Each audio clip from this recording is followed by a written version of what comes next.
ዘፈንና ዘመን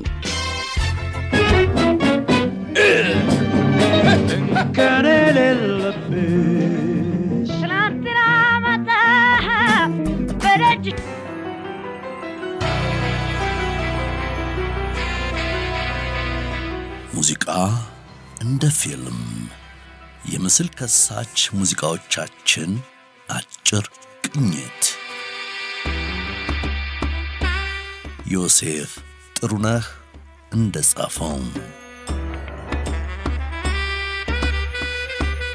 የኢትዮጵያ ዘመናዊ ሙዚቃ በተጓዘባቸው ብዙ አስርት ዓመታት ቅድሚያ የሚሰጣቸውን የሙዚቃ ቅንጣቶች እየቀያየረ አንዳንድ ጊዜም ለብዝሃነት ቅንጣቶቹን እየቀላቀለ ዘልቋል። ዜማ ዋና ትኩረት የነበረባቸው ዘመናትና ስራዎች መንፈስን የሚያድሱ በደመና የሚያንሳፍፉና የሚያጫውቱ ስራዎችን ሰምተናል። የዘፈን ግጥም ሐሳብ ብዙ ጊዜና ጥሞና ተወስዶ በተሰራባቸው ጊዜያት ዘመን ተሻጋሪ ሙዚቃዎች ተቀምረዋል። የሙዚቃ ቅንብር ወይም ኮምፖዚሽን ላይ ሰፊ ጊዜ በሚወሰድባቸው የኦርኬስትራ ዘመናት ግጥምና ዜማን ከሙዚቃ ለማዋደድ ብዙ ርቀት የሄዱ አንጋፋ ሙያተኞችን እናስታውሳለን። በሁሉም ዘመናት ውስጥ ግን የተመረጡ ከአድማጭ ሕይወት የተዛመዱና መደበኛው ሰው እንዴት ልግለጸው ያለውን ሐሳብ ልብ በሚያደርስ ገለጻ ያቀረቡ ድምፃውያን የሚታወስ አሻራን ትተዋል።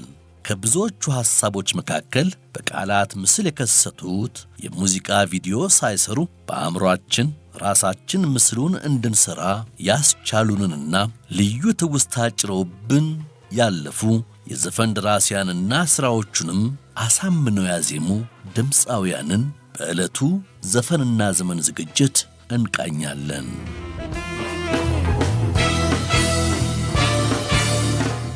በሳክስፎኒስትነትና በፒያኒስትነት የሚታወቁት ተፈራ ቡነወልድ በ1939 ዓመተ ምህረት የአዲስ አበባ ማዘጋጃ ቤትን ከተቀላቀሉ ጀምሮ ከ60 ዓመታት ላላነሰ ጊዜ በኢትዮጵያ የሙዚቃ ጉዞ በትጋት ሰርተዋል። ተጽዕኗቸውም ከፍ ያለ እንደነበር ብዙዎች ይስማማሉ። ከበዙ የሙዚቃ ስጦታዎቻቸው በአንዱ ድንቅ ምስል ከሳች የፍቅር ፍለጋ ትረካን አካፍለውናል። በተፈራ ቡነወልድ ግጥምና ዜማ ውስጥ የተሳለው መውደዱን ገልጦ ፍቅሩንም የራሱ አድርጎ የመኖር ውጥኑ ዘመናትን የፈጁበትና እንቅፋትም የተደራረበበት ወጣት አፍቃሪ ነው። የዕድሜ እኩዮቹ ትኩረታቸውን በሥራና ሕይወታቸውን በመለወጥ ሲጠመዱ እርሱ በፍቅር ጉዳይ የነሆለለ ጊዜ በመንጎዱም መቆጨቱ አልቀረም። ይህን የወጣቱን የሕይወት ገጽ በአንደበቱ በውበት ይተርካል፣ ይተውናል ተብሎ የተመረጠው ድምፃዊ ምኒልክ ወስናቸው ነበር። ለሙዚቃው የተሰጠው ርዕስ የዓይኔ ተስፋ። በዚህ ዜማ በፊልም ደረጃ የሚተረኩልን የዘፈኖቹ ክፍሎች ብዙ ናቸው። ከትዕይንቶቹ አንዱ ውስጥ የልጅቱ ወንድም በሩን ይዞ ያስፈራራዋል። እናትና አባቷም ስጋት ናቸው።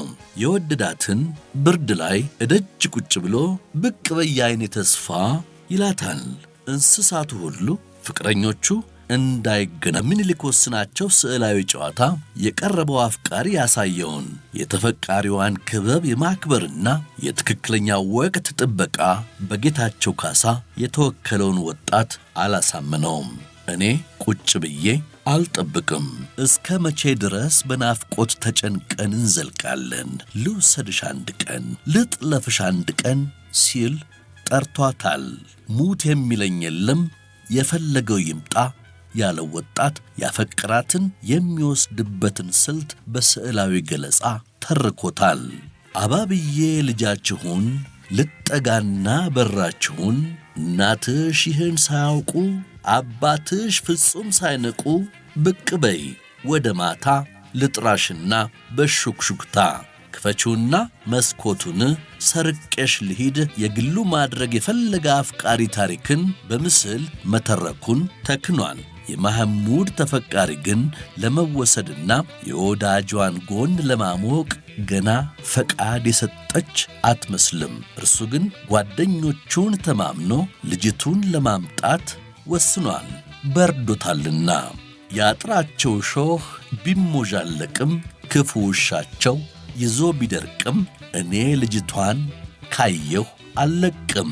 ይህ የሙዚቃ ሥራ የተስፉ አህመድ በጆሮ እየሰማን በዐይነ ህሊናችን እንደ ፊልም የምንስላቸውን ገለጻዎች በዜማው ሲያደርስ ይህ ብቸኛ ሥራው አይደለም። ለአብነት አንዱን እንጨምራለን። በዚህ ሥራ የምንሄደው በገጠር ገበያዎች ውስጥ ልቡን የወሰደችውን ጉብል ልንተዋወቅ ነው። ይፋትና ኤፍራታ እንደርሳለን። እንዴት ነሽ በሉልኝ የምታውቁ ቤቷን የሚላት ወጣት የሙዝና መንደሪን ሳህን የያዘች ዘርፋፋ ቀሚስ የለበሰች እያንጎራጎረች ቁልቁለቱን ስትወርድ በየገበያ ቀኑ ያያት የነበረች ንግድ የያዘች ቁጥብ የገጠር ወጣት ናት። አፍቃሪዋ ገዢ መስሎ ክርክር ሲያበዛና ይሄና ያ ተበላሽቷል ቀይሪ እያለ ሲሞግታትም መልስ ሰጥታለች። ከዚህ ወዲያ አልቀንስም ውዝግብ አያብዙ ብላው ሄዳለች። ይህን የገበያ ትዕይንትና የፍቅር ንድፍ ግጥም የጻፈው ጌታቸው አድማሱ ሲሆን ዜማው ደግሞ የሚኒልክን የዐይኔ ተስፋ ግጥምና ዜማ የደረሱት የተፈራ አቡነ ወልድ ነው።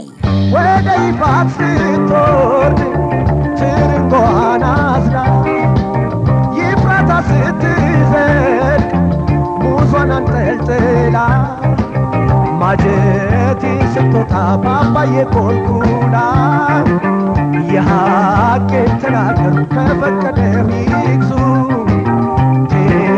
ወዲያ አልነቅስም ውዝግብ አያብዙ ያለችኝ ኮረዳ የ15 ዓመቷን እንዴት ነሽ በሉልኝ የምታውቁ ቤቷን ሸክየዋን ለፍላጋን ህማሟን ጉብሊቷን እንዴት ነሽ በሉልኝ የምታውቁ ቤቷን የወደዳትን እንዴት ነሽ በሉልኝ ብሎ ምስላዊ ታሪክን የተረከልን ማህሙድ ታሪኩን ያቆመው በናፍቆት ሰቀቀን እንዲሁም በጥብቅ መሻት ነው። ድምፃዊት ህብስት ጥሩነህ ግን የወደደችውንና የተመኘችውን አስባና ናፍቃ አልቀረችም። ወፍ ሳይንጫጫ ቤቷን ለቃ ቀን የቀማትን ሰው ለማየት ተነስታለች። የጉዞዋ ስዕላዊ ገለጻው የፊልም ይመስላል። የጌታው ግቢ ግርማው ልዩ ነው። የጓዳው መዓዛ በአፍንጫ ይመጣል። የፍቅር ንጉሴ ያለችው ሰው ግርማ ሞገስ ሁሉ በህሊና ይታያል።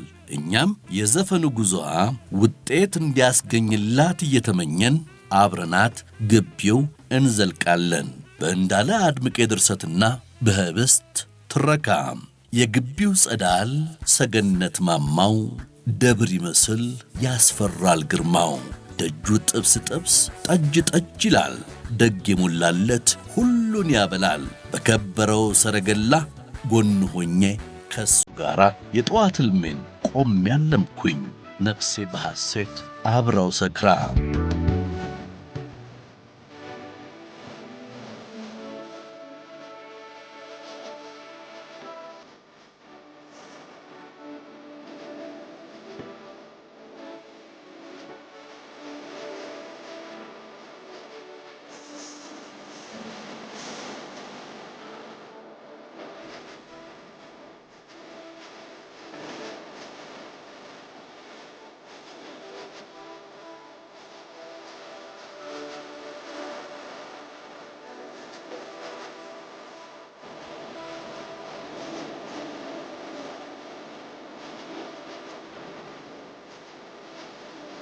ፍቅርን በመሻት ሀገር ቆርጣ የመሄዷን ጉዞ በምናብ የተጋራናት የህብስት ገጸ ባህሪ ሁለ ነገሯ ፍቅር ነው። ፍቅር ይገድላታል፣ ፍቅር ያነሳታል። ምስል ከሳች ስያሜዋ የሱፍ አበባ ፍቅርን በፊልም ደረጃ በዘፈኖቹ በመተረክ ወደር የሌለው ሙዚቀኛው ንዋይ ደበበ በዚህ ምድብ የሚቀመጡ በርካታ ዘመን ተሻጋሪ ሥራዎችን ሰጥቶናል። የንዋይ ምናብ ሰፊ ነው። ብዕሩ በአበቦች መፍኪያ የአትክልት ስፍራ ይገኛል። መዓዛቸው እስኪሸተን ድረስ በቃላትና ዜማው ፊልም ይሰራልናል። የተፈጥሮ ዑደት፣ ምሽትና ንጋት፣ ውበትና ጸባይ ሁሉ በንዋይ ገለጻዎች ውብ ምስልና ድርጊት ሆነው በምናብ ይቀረጻሉ። ፍቅር በንዋይ ምናብ ከተገለጸባቸው ማናጸሪያዎች መካከል የተፈጥሮ ዑደቶች ይገኛሉ። ፍቅር በማዕበል ሊገለጽና ተመስሎ ሊተነተን የበቃው በንዋይ ምናብ ነው። ይህ ሥራ በ1978 ለአድማጭ ሲቀርብ ምናቡ ተደንቆለታል። የውዴታ ምዕራፍ በሆነው ፍቅር ውስጥ ወዶ የገባን ሊዳኘው የሚችለውና ከማዕበል ነውጥ ሊያድነው የሚችለው አቻ ስሜቱን የተቀበለ ሰው ብቻ መሆኑን በአስገምጋሚ የፍቅር ትረካ ያጫውተናል። አንዳንድ ፍቅር እውነትም ማዕበል ነው፣ አይወቀስ አይከሰስ። እንዳል በማዕበል አላበቃም። ከማዕበል የተረፈው አፍቃሪ ነጎድጓድ የመሰለ ቁጣ ያላት፣ በጥልቅ ስታፈቅር እንባንም የምትጨምር፣ በተለይ ናፍቆቷን የማይደብቁት ተወንጫፊና ልብን የማያሰርፍ ሴት ጋር ፍቅር ወድቋል።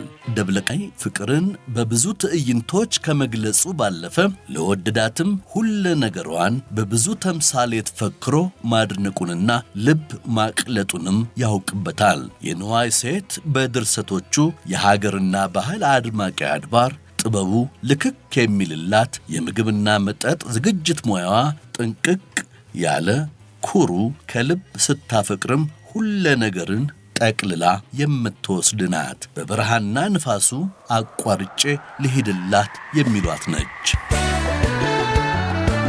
ምስል ፈጣሪ አካላዊ ቀረጻን፣ ስብዕና ትረካንም ንዋይ ይችላል። በበረሃው ዘፈን ውስጥ ድንቅ ሙያዋ የሚወሳላት ሴት የደገሰችው ድግስ ውስጥ ሄዶ ተቋዳሽ መሆንን ያስመኛል። ጓዳው በምናብ ይታያል። ፈጣኑ አውሎ ነፋስ የበረሃው ፈረስ አምጥቶ ከጣለኝ ያው ደጅሽ ድረስ ይቀመስ ጎሽ ጠላሽ ይበላ እንጂ ዳቦሽ የሴት ወግ ማረጉን አይቀኝ በቀሮሽ። ያምራል ጥለትሽ ውስጥ ያለችው ፈገግታዋ የሚያጠግብ በሀገር ልብስ ያጌጠችው ተፈቃሪ ናፍቆቷ ረጋ አድርጎ አያስቀምጥም። እስቲ እንዳሳሳቀሽ ከወፈለቅለቆ ከወፈለቅለቆ እንዳስተያየትሽ እንዳሰራረቆ እንዳሰራረቆ ደጋግሚ ልትገባው ቢሆነለኝ ሰቀ ድዳን ከመደንገጥ ዋ ከመሳቀቅ ወይ ልሰናበትሽ ወይ በይኝ ዝለቀ ሁሌ ከመባነን ከስቶ ከማለቀ። ከወንድ ሙሉ ሙዚቀኞች ሙዚቃን ፊልም በማድረጉ ንዋይን ስናነሳ፣ ከሴት ሙሉ ሙዚቀኞች ደግሞ እጅጋየሁ ሽባባው ጂጂ ቀድማ ትታወሰናለች። የቃላት ሀብታሟና ታሪክ ነጋሪዋ ብዙ መጽሐፍት የተደረሱለት፣ ለዘመናት የቁጭት ሙዚቃዎች የተዜሙበትና ፖለቲካ ብዙ የሆነበት አባይ በዙሪያው ላሉ ሕዝቦች ትርጉሙ ምንድነው ብሎ ለጠየቀ ፈካሪና ብዙ ፊልም የሚወጣውን ትረካ ጂጂ በአንድ ሙዚቃ